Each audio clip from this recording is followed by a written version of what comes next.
Welcome to AHS academy mixed math practice ক্লাসে আপনাদেরকে স্বাগত।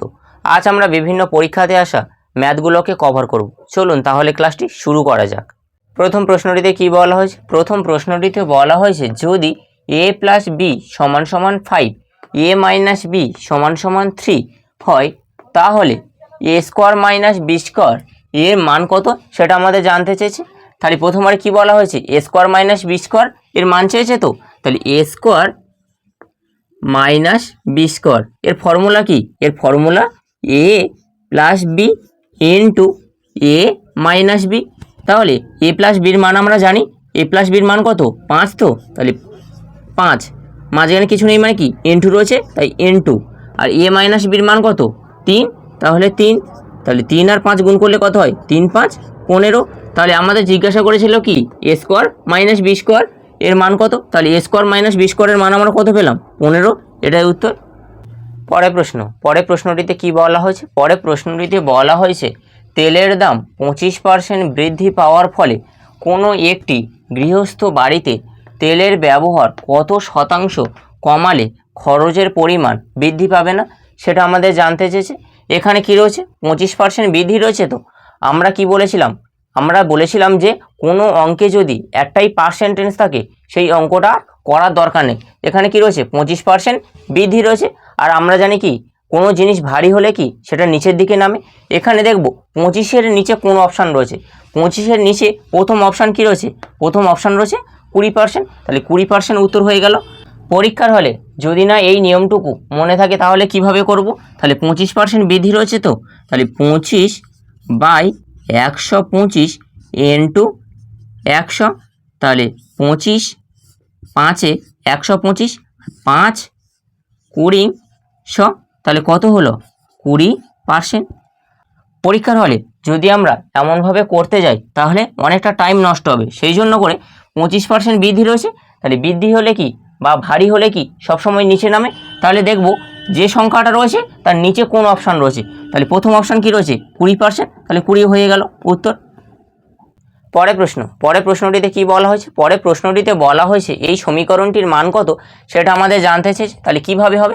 প্রথমবারে এটার সঙ্গে এটা কি গুণ আকারে রয়েছে, তাহলে 3 দোকানে কত হয়? 6। তাহলে 6 থেকে 1 বাদ দিলে কত হয়ে থাকে? 6 থেকে 1 বাদ দিলে 5। তাহলে 5/3 মাঝখানে কিছু নেই মানে কি ইন্টু রয়েছে, তাহলে ইন্টু। আবার এটার সঙ্গে এটা কি গুণ, তাহলে 5 দোকানে কত হয়? 10। 10 থেকে 3 বাদ দিলে কত হয়? 7। তাহলে 7/5 গুণ। আবার কত রয়েছে? এখানে 2 রয়েছে আর 7 রয়েছে, তাহলে এটার সঙ্গে গুণ। তাহলে 7 দোকানে কত হয়? 14। তাহলে 14 থেকে 5 বাদ দিলে কত হয়? 14 থেকে 5 বাদ দিলে 9। তাহলে 9/7। এমনভাবে চলতে চলতে গেছে। তারপরে আবার 999-এর সঙ্গে এটা কি দুইটা গুণ আকারে রয়েছে, তাহলে 999-এর সঙ্গে 2 গুণ করলে কত হয়ে থাকে? 1998। তার সঙ্গে এই 997টা মাইনাস করে দেবো, তাহলে 997 মাইনাস করলে কত হয়ে থাকে? 1,001। তাহলে 1,001/999। এবারে আমরা কি দেখা পাচ্ছি? এটার সঙ্গে এটা কি কাটাকুটি যাচ্ছে, তাহলে কেমনভাবে কাটাকুটি যাচ্ছে? এমনভাবে। তাহলে এটার সঙ্গে ও পরের সঙ্গে কাটাকুটি হতে যাবে, লাস্টে এটাও কাটা হয়ে যাবে। তাহলে পড়ে থাকবে কোনটা? 1,001। তাহলে 1,001 বাই, আর এই সামনে 3 ছিল তাহলে 3। এটাই উত্তর হয়ে গেল। পরের প্রশ্নটিতে কি বলা হয়েছে? পরের প্রশ্নটিতে বলা হয়েছে এই সমীকরণটির মান কত সেটা আমাদের জানতে চেয়েছে। তাহলে কিভাবে হবে? প্রথমবারে আগে দেখব কটা রুট রয়েছে। তাহলে এখানে কটা রুট রয়েছে? 1 2 3 4 5। তাহলে 5টা রুট রয়েছে, তো তাহলে 2-এর 5 পাওয়ার করব। তাহলে 2-এর 5 পাওয়ার করলে কত হয়ে থাকে? 2-এর 5 পাওয়ার 32। তো তাহলে 32 1 কমিয়ে ওপরে বসাবো আর এই পাওয়ারটা নিচে বসাবো। তাহলে 2 আর 1 পাওয়ার কমিয়ে ওপরে বসাবো বললাম, তাহলে 31/32। এটাই উত্তর। পরের প্রশ্নটিতে কি বলা হয়েছে? পরের প্রশ্নটিতে বলা হয়েছে কোনো একটি নির্বাচনে একজন প্রার্থী মোট ভোটের 40% পেয়েও 298টি ভোটে পরাজিত হয়েছেন। নির্বাচনটিতে মোট কতগুলি ভোট পড়েছিল সেটা আমাদের জানতে চেয়েছে। তাহলে কিভাবে হবে? টোটাল যদি আমরা 100% ধরি, তার মধ্যে কি তার মধ্যে 40% পেয়েছে, তাহলে 40%। আর কত শতাংশ পায়নি? 60%। এদের দুজনের গ্যাপ কত? এদের দুজনের গ্যাপ 20%। তো তাহলে এই 20%টা এখানে কত বলে দেওয়া রয়েছে? 298। তাহলে 100%-এর ভ্যালু বার করলে বার হয়ে যাবে। তাহলে 100% সমান সমান 298/20 ইন্টু 100। 0 0 কেটে গেল, 2 5 এ 10। তাহলে 298-এর সঙ্গে 5 গুণ করলে কত হয়ে থাকে? 5 8 40, 0 হাতে থাকে 4, আর 5 লং 45, 45 আর 4 কত হয়? 49। তাহলে 49-এর 9 হাতে থাকে 4, তাহলে 5 দোকানে 10 আর 4 14।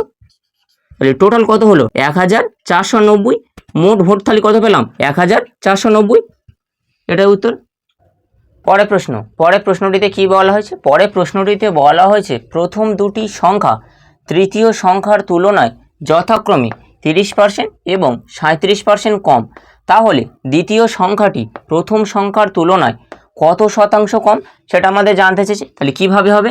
প্রথমবারে ফার্স্ট, সেকেন্ড আর থার্ড, তাহলে কি বলা হয়েছে? তৃতীয় সংখ্যার তুলনায়। তো তাহলে তৃতীয় সংখ্যাটিকে আমরা প্রথমবারে 100 ধরবো। তাহলে প্রথমটি কত? 30% কম। তাহলে 100 থেকে 30% কম মানে কি? 70%। আর তারপরে এটা কি বলা হয়েছে? তারপরে বলা হয়েছে 37% কম। তাহলে 100 থেকে 37% কম মানে কি? 63%। এবার কি বলা হয়েছে? এবার বলা হয়েছে দ্বিতীয় সংখ্যাটি প্রথম সংখ্যার তুলনায় কত। তাহলে দ্বিতীয় সংখ্যা বাই প্রথম সংখ্যা ইন্টু 100। তাহলে 0 0 কেটে গেল, 7 লং 63, তাহলে 9 10 কত হয়? 90। তো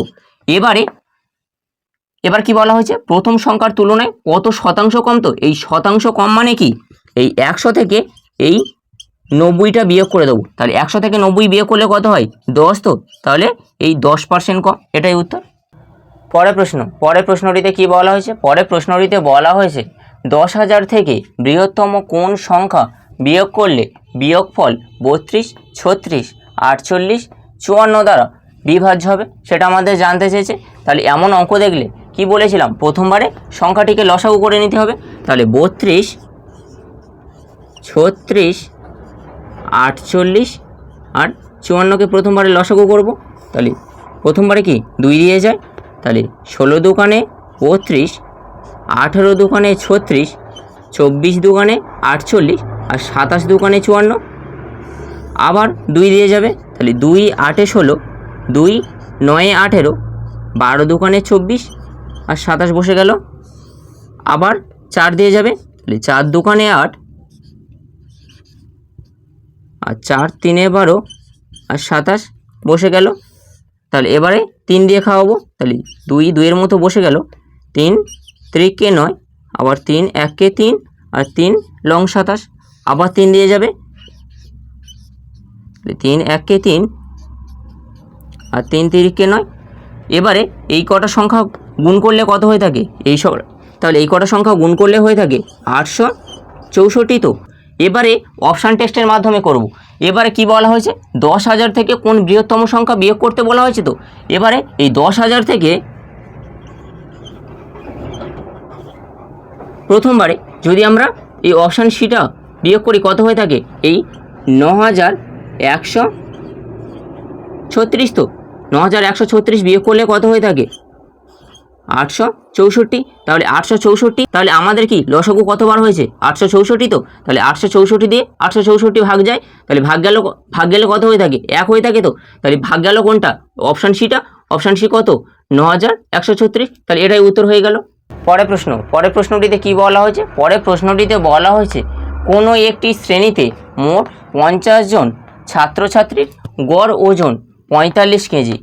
একজন ছাত্র শ্রেণী থেকে চলে যাওয়ায় বয়সের গড় 100 গ্রাম কমেছে। যে ছাত্রটি চলে গেছে তার ওজন কত সেটা আমাদের জানতে চেয়েছে। তাহলে 50 জনের গড় ওজন কত ছিল? 45 কেজি। তাহলে 45 কেজি যুক্ত, তাহলে একজন চলে গেছে, তাহলে 50 থেকে 1 মাইনাস করে দেবো। তাহলে 1 মাইনাস করলে কত হয়? 49 ইন্টু, তাহলে একজন চলে যাওয়ার ফলে কি গড় ওজন 100 গ্রাম কমে গেছে। তাহলে 100 গ্রাম কমে গেছে, কি এটা মাথা পিছু 100 গ্রাম কমে গেছে। তো তাহলে ইন্টু 100 গ্রাম, তাহলে তাহলে 45 কেজি যুক্ত, তাহলে 100টার সঙ্গে গুণ করে দেবো, তাহলে 100টা গুণ করলে কি হয় 4900 এত গ্রাম। তাহলে পরের লাইন 45 কেজি যুক্ত, তাহলে এটা কি রয়েছে গ্রামে রয়েছে, তাহলে এটা কি কেজিতে নিয়ে গেলে কি 1000 দিয়ে ভাগ করে দেবো, তাহলে 1000 দিয়ে ভাগ করলে কি হয় 00 কেটে গেল, আর 10 দিয়ে এটা ভাগ করলে কত হয়ে থাকে 4.9 এত কেজি। তাহলে এটার সঙ্গে এটা যুক্ত করে দেবো, তাহলে এটার সঙ্গে এটা যুক্ত করলে কত হয়ে থাকে 49.9 কেজি। এটাই উত্তর। পরের প্রশ্নটিতে কি বলা হয়েছে? পরের প্রশ্নটিতে বলা হয়েছে জল যখন বরফে পরিণত হয় সেক্ষেত্রে আয়তন 9% বৃদ্ধি পায়, যদি বরফ জলে পরিণত হয় সেক্ষেত্রে আয়তন কত শতাংশ হ্রাস পাবে, সেটা আমাদের জানতে চেয়েছে। তো তাহলে কিভাবে হবে? প্রথমবারে কি বলা হয়েছে? প্রথমবারে 9% বৃদ্ধি রয়েছে, তো তাহলে কোনো অঙ্কে যদি একটা পার্সেন্টেজ থাকে সেই অঙ্কটা করার দরকার নেই বলেছিলাম। তাহলে 9% বৃদ্ধি, তাহলে বৃদ্ধি হলে কি ভারী ভারী ভারী হলে সবসময় কি নিচের দিকে দেখব, তাহলে এখানে 9%-এর কম কোন অপশানটা রয়েছে? একমাত্র অপশান ডি রয়েছে, তাহলে অপশান ডি উত্তর হয়ে গেল। যদি না পরীক্ষার হলে এই নিয়মটা মনে থাকে তাহলে কিভাবে করব? তাহলে 9 তাহলে 9% বৃদ্ধি, তাহলে 109 ইন্টু 100, তাহলে এই ক্যালকুলেশনটা করলে হয়ে থাকে 8×28/109, এটাই উত্তর। পরের প্রশ্নটিতে কি বলা হয়েছে? পরের প্রশ্নটিতে বলা হয়েছে সমীকরণটি মান নির্ণয় করো। তাহলে কিভাবে হবে? এখানে কি রয়েছে? রুটের মধ্যে রয়েছে 42 এমনভাবে চলতে গেছে, লাস্টে রয়েছে অসংগত চিহ্ন। তাহলে এমন অঙ্ক দেখলে প্রথমবারে কি বলেছিলাম 42টাকে প্রথমবারে দুটো ভাগে ভাগ করে নেব, তাহলে 42কে প্রথমবারে দুটো ভাগে ভাগ করলে কি হয় 6 7 42, তো এবারে আর বিয়োগ চিহ্ন রয়েছে, তো তাহলে বিয়োগের সময় কি বলেছিলাম সব সময় ছোট সংখ্যাকে নেব, আর যোগের সময় সব সময় বড় সংখ্যাকে নেব। তাহলে এখানে ছোট সংখ্যাকে 6, তাহলে 6, এটাই উত্তর। ক্লাসটি এই পর্যন্ত ছিল। ক্লাসটি যদি ভালো লেগে থাকে লাইক, কমেন্ট এবং বন্ধুদের মাঝে বেশি বেশি করে শেয়ার করবেন।